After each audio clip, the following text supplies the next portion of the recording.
PO कार्यालय का भी काम दे दिया। मतलब पहले जो मंत्रालय कर्मचारी स्कूल में बैठा अपने 11,000 साथियों की कमी से जूझ रहा है, उसको आपने अतिरिक्त काम दे दिया।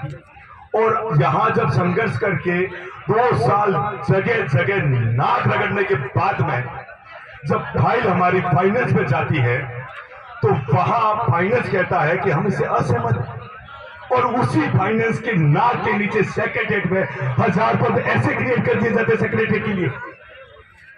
मतलब सेक्रेटरीट के लिए तो नियम कोई नहीं, लेकिन हमारे लिए नियम आड़े आते हैं। आखिर क्यों?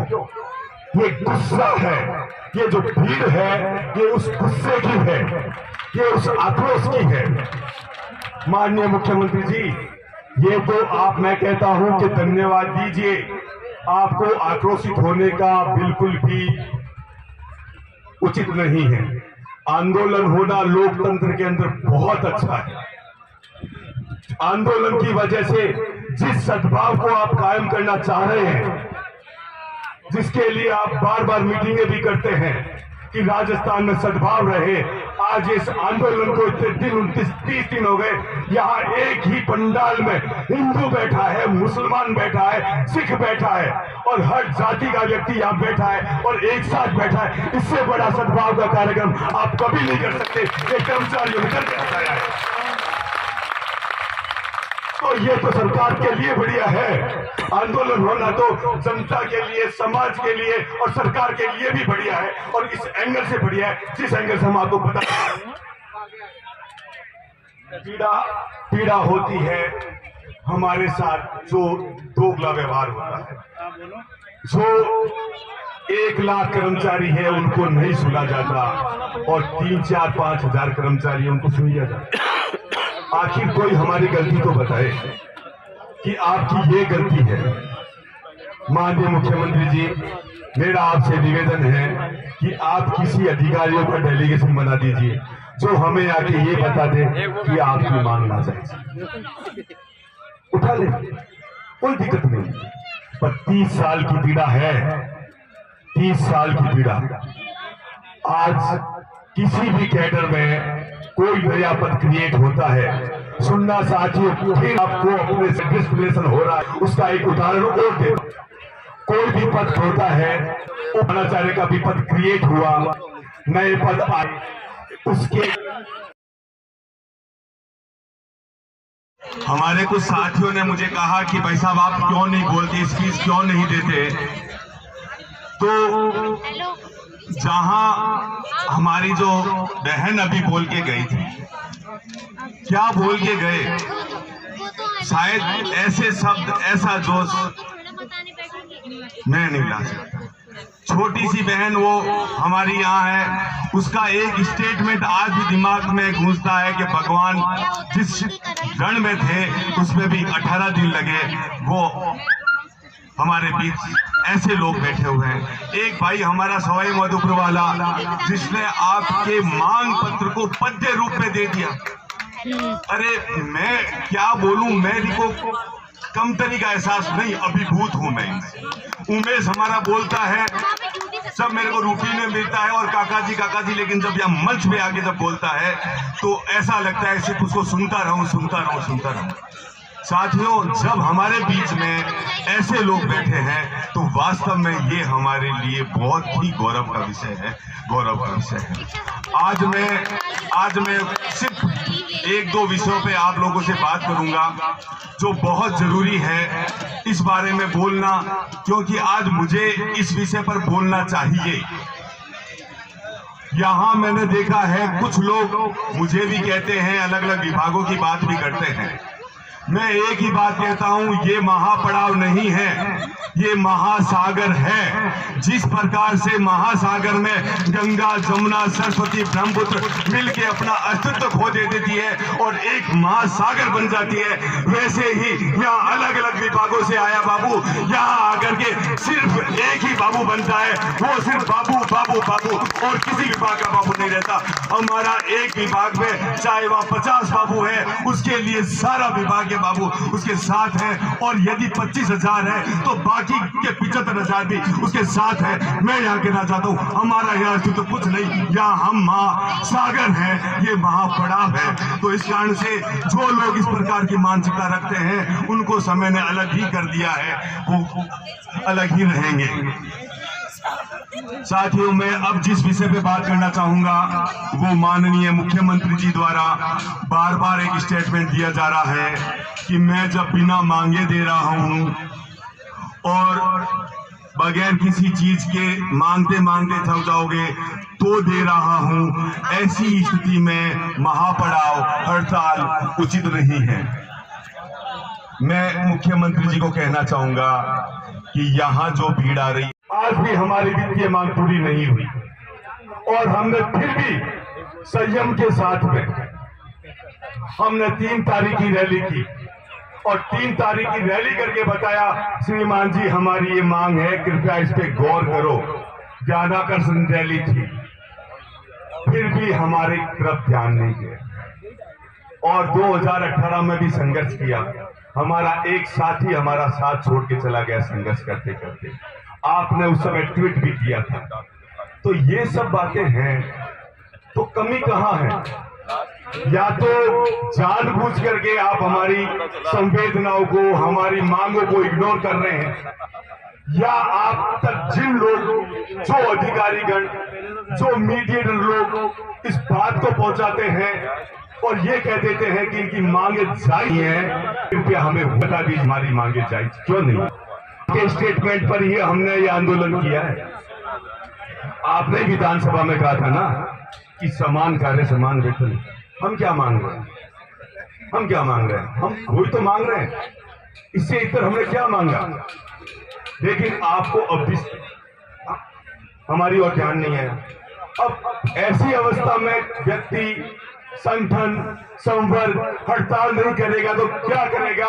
मुख्यमंत्री जी, ये मजबूरी में आया है कर्मचारी। और जब भी सरकार के 5 साल कंप्लीट होते हैं ना, तो जो उपलब्धियां गिनाती है, उस उपलब्धियों को गिनाने के पीछे अगर किसी संवर्ग का योगदान सबसे बड़ा होता है तो ये मंत्रालय संवर्ग ही है।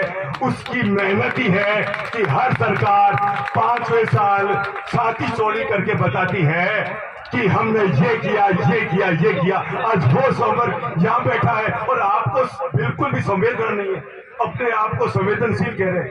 ये माननीय मुख्यमंत्री जी, ये हमारी पीड़ा है, इसको आप समझिए। और ये बार बार नहीं, एक बार नहीं, बार बार हो रहा है। मैं शिक्षा विभाग के एंगल से भी आपको बात बताना चाहूंगा। 2017 में इन्होंने पीओ विद्यालय का गठन कर दिया। एक पंचायत स्तर के विद्यालय को इन्होंने पीओ बना दिया, कार्यालय बना दिया। उसके अंडर में जितने भी पीएस और यूपीएस आ रही है उसके अंडर ऑफिस बना दिया। साथियों, सरकार ने जो नियम बनाए हैं ना विद्यालयों में मंत्रालय कर्मचारियों के पद स्वीकृत करने के, सुनना गौर से, जो विद्यालयों में मंत्रालय कर्मचारियों के पद स्वीकृत करने के नियम बनाए हुए हैं, उस नियम के अनुसार ही, हमारे नियम नहीं, हमारी मांग नहीं, आपके नियम के अनुसार भी 11,000 पद हमें मंत्रालय के चाहिए। और उसके ऊपर आपने सेक्रेटरीट के साथ में इनका अन्याय हो रहा है। आज हमारे काका ताऊ, मेरे ससुराल, पड़ोसियों को पता लग रहा है कि आज ये बंटी भैया क्या बात है, इतने दिन से वहां कैसे है, ऐसी क्या मांग है। तो ये हमारी मांगे आम जनता के बीच जा रही है। वो ये कहते हैं कि ये तो फिर गलत हो रहा है, बिल्कुल गलत हो रहा है। धन्यवाद है कि हमारा आंदोलन इतने दिन खिंचवाया गया। हमारी मांगे जनता के बीच जा रही है, घर घर में जा रही है। हम तो इस नकारात्मकता में भी हमने अपनी सकारात्मकता ढूंढ ली है और आगे भी ढूंढ लेंगे। हमें क्या नहीं मिला, आप देंगे देंगे वो बात की बात है। हमें मिला भाईचारा। पास में बैठा आदमी जो मेरे को नहीं जानता, मेरा नाम नहीं जानता, देखता है, मुस्कुराता है, गले मिलता है। ये भाईचारा यही मिल सकता है। तो मुख्यमंत्री जी, आप देंगे तब देंगे, लेकिन हमें जो मिला है उसके लिए आपका धन्यवाद तो दे ही देते हैं, दे ही देते हैं, दे ही देते हैं। मुख्यमंत्री जी, मैं आपसे बार बार ये निवेदन हर मन से किया जा रहा है कि वास्तव में आप हमारी मांगों पर विचार कीजिए। यदि आपके और हमारे बीच जो कोई संदेश वाहक है या हमारी मांगों को जिस सरकारी तंत्र के अंतर्गत आप तक पहुंचती है, कहीं ना कहीं उसको एक बार जांच कीजिए। कहीं ना कहीं कोई संवाद की कमी है, कहीं ना कहीं कोई समझ की कमी है, कहीं ना कहीं कोई संवेदनशीलता की कमी है। ये शायद मैं आपके लिए शब्द काम लेते हुए मुझे सोचना पड़ गया, क्योंकि आप संवेदनशील मुख्यमंत्री के नाम से जाने जाते हैं। इस कारण से मुझे शब्द को आपके लिए उपयोग लेते हुए सोचना पड़ा। माननीय मुख्यमंत्री जी, मेरा निवेदन है, एक बार आप वास्तव में देखिए, ये बाबू ऐसे ही नहीं आया हुआ है। मैं कहता हूं आप खुद एक राजनीति के कार्यकर्ता हैं। कोई आंदोलन इस रूप में बगैर किसी उन्माद का मतलब आप समझ जाइए, मैं गहराई में नहीं जाऊंगा, इस बात को समझिए, बगैर किसी अनुवाद के अपनी मांगों के प्रति गंभीरता की वजह से बैठा हुआ। और यहां आपको मैं 1857 की क्रांति का उदाहरण दूंगा। आपको मैं इस पर कुछ नहीं बताऊंगा, घर पे जाके गूगल पे सर्च कर लीजिएगा, ये यहां पे सर्च कर लीजिएगा। 1857 की जब क्रांति हुई तो आम जनता उसमें आ गई। तो बिहार गया के एक कलेक्टर थे अंग्रेज, उनको महिला का वेश धारण करके और वो डर उनके बीच ऐसा बैठा, उनको ये पता लगा कि ये जनता के अंदर आक्रोश और हमें तो पता ही नहीं लगा। आखिर हम क्या करें कि जनता के बीच जो आक्रोश है वो हम तक पहुंचे।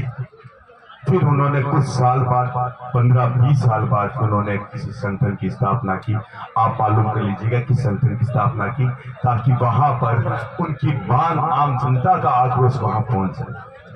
माननीय मुख्यमंत्री जी, एक बाबू की पीड़ा पहुंचाने वाला 2013 में पैदा एक संगठन है जो आप तक पीड़ा पहुंचा रहा है, इसको समझिए।